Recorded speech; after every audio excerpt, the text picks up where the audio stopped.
سے مزید 54 اموات، تعداد 7,897 ہو گئی۔ گزشتہ 24 گھنٹوں میں کورونا کے مزید 3,113 cases report.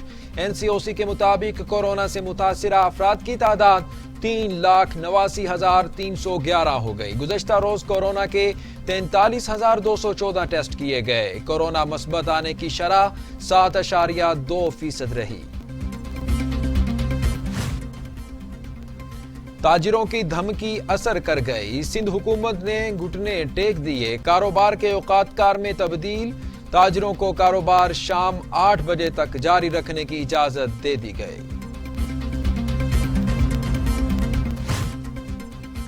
Karachi defence phase 4 میں مبینہ پولیس مقابلہ، پولیس کے مطابق فائرنگ کے تبادلے میں 5 ملزمان ہلاک۔ ڈکیت گینگ بنگلوں میں وارداتیں کرتا تھا، ملزمان آج بھی بنگلے میں واردات کے لیے داخل ہوئے تھے۔ اطلاع ملتے ہی پولیس نے بنگلے کا محاصرہ کر لیا، ملزمان کے قبضے سے اسلحہ اور دیگر سامان برآمد، ملزمان کی لاشیں جناح ہسپتال منتقل کر دی گئی۔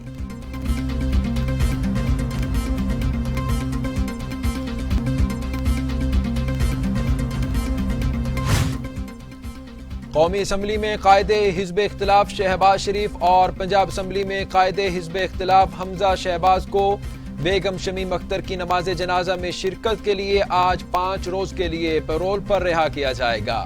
رہائی کے بعد شہباز شریف اور حمزہ شہباز ماڈل ٹاؤن یا جاتی عمرہ جائیں گے۔ بیگم شمیم اختر کی نماز جنازہ میں شریف خاندان کے انتہائی قریبی افراد شرکت کریں گے۔ بلاول بھٹو زرداری کورونا وائرس کا شکار، ٹیسٹ پازیٹیو آ گیا، خود کو گھر میں قرنطینہ کر لیا۔ بلاول اب بہن بختاور بھٹو زرداری کی منگنی کی تقریب میں شرکت نہیں کریں گے۔ 30 نومبر کو ملتان میں جلسے سے ویڈیو لنک کے ذریعے خطاب کریں گے۔ بلاول ہاؤس کے سیکیورٹی گارڈ بھی کورونا میں مبتلا، دیگر ملازمین میں بھی کورونا کے علامات، تمام کے ٹیسٹ کرا لیے گئے۔ وزیر اطلاعات شبلی فراز کا بلاول بھٹو زرداری کے لیے نیک خواہشات کا اظہار، جلد صحتیابی کی دعا۔ کہتے ہیں اپوزیشن لیڈرز ایک دوسرے کی صحت اور عوام کا خیال کریں۔ کورونا لیڈرز اور عوام میں کوئی تفریق نہیں کرتا، اپوزیشن لیڈرز ایک دوسرے کی صحت اور عوام کا خیال کریں۔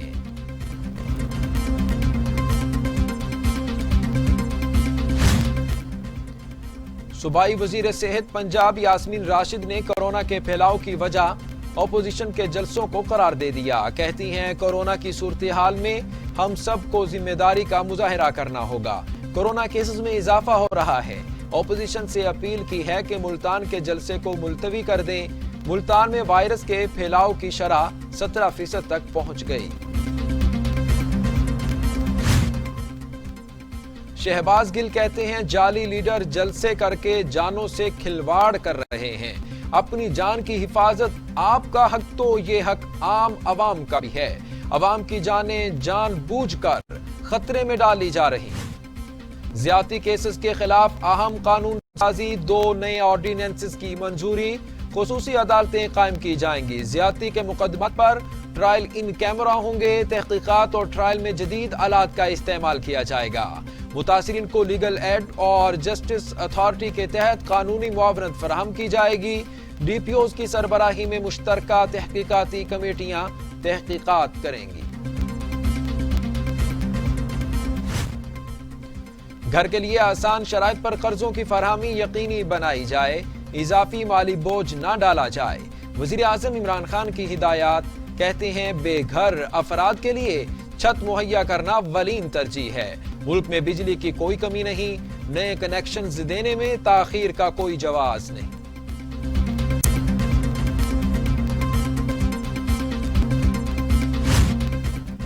کوئی بھی بات ہو براہ راست بات کر لیا کریں، چودھری شجاعت کا وزیر اعظم عمران خان کو مشورہ۔ لاہور میں ملاقات کی اندرونی کہانی سامنے آ گئی، وزیر اعظم نے کہا مجھے بھی پرویز الہی کی طرح سمجھیں۔ چودھری شجاعت نے کہا لگتا ہے دائیں بائیں کے لوگ آپ تک صحیح بات نہیں پہنچاتے، آپ گھر پر آئے اور ہمارا کوئی گلہ شکوہ نہیں، ہم آپ کے ساتھ ہیں۔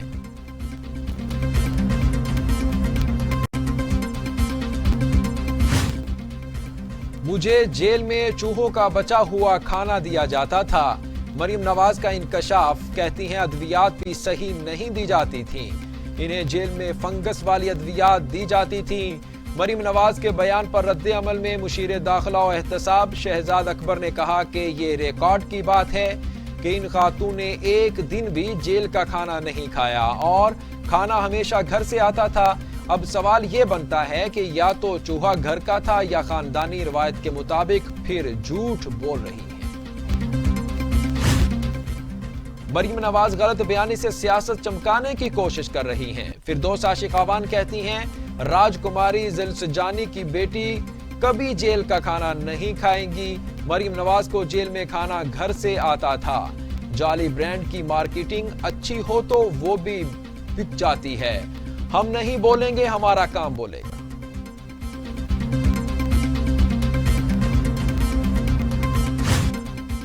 گورنر پنجاب چودھری سرور نے کہا ہے کہ مخالفین کے جلسے کورونا پھیلاؤ مہم کا حصہ ثابت ہوں گے، یہ وقت حکومت کے خلاف نہیں، کورونا کے خلاف جنگ لڑنے کا ہے۔ اپوزیشن کے جلسوں کی ضد کسی صورت ملک و قوم کے مفاد میں نہیں ہے۔ گورنر پنجاب نے ڈپٹی سپیکر صوبائی اسمبلی سردار دوست مزاری نے ملاقات کی۔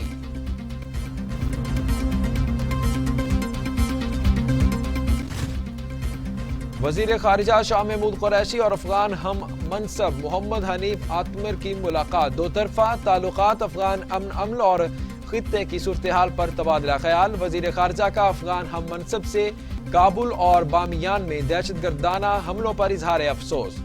شاہ محمود قریشی نے کہا پاکستان افغانستان کے ساتھ برادرانہ تعلقات کو اہمیت دیتا ہے۔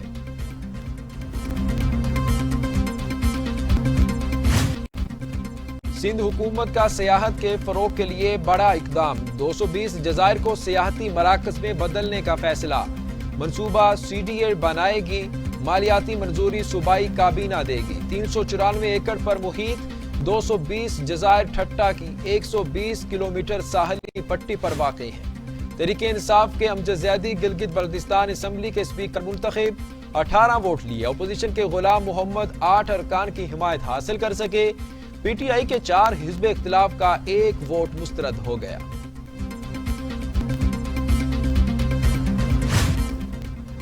گلگت بلتستان کا اگلا وزیر اعلیٰ کون ہوگا؟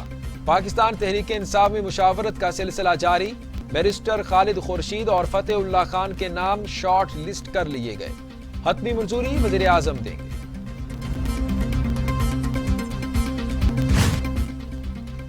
Chairman joint chiefs of staff committee کا دورہ Tajikistan, chairman joint chiefs of staff committee کی تاجکستان کے صدر امام علی رحمانوف اور وزیر خارجہ سے ملاقات، سیکیورٹی، انسداد دہشت گردی سمیت دو طرفہ تعلقات اور باہمی دلچسپی کے امور پر تبادلہ خیال کیا گیا۔ ISPR کے مطابق پاک فوج کے پیشہ ورانہ صلاحیتوں اور دہشت گردی کے خلاف قربانیوں کو سراہا گیا۔ Chairman joint chiefs of staff کی تاجکستان آمد پر گارڈ آف آنر پیش کیا گیا۔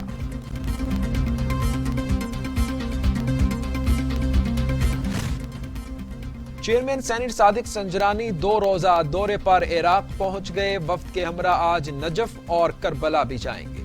صادق سنجرانی دورہ مکمل کرنے کے بعد کل وطن واپس پہنچ جائیں گے۔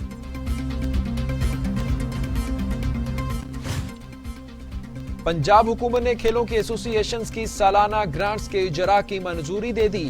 وزیر اعلیٰ پنجاب نے کہا سپورٹس ایسوسی ایشنز کو گرانٹس شفاف طریقے سے جاری ہوں گی، کھلاڑیوں کی حوصلہ افزائی کے لیے اقدامات کریں گے، پسند ناپسند نہیں بلکہ میرٹ پر کھلاڑیوں کی حوصلہ افزائی کی جائے گی۔ پنجاب اولمپک ایسوسی ایشن محکمہ کھیل کے ساتھ مل کر سپورٹس کیلنڈر مرتب کریں گے۔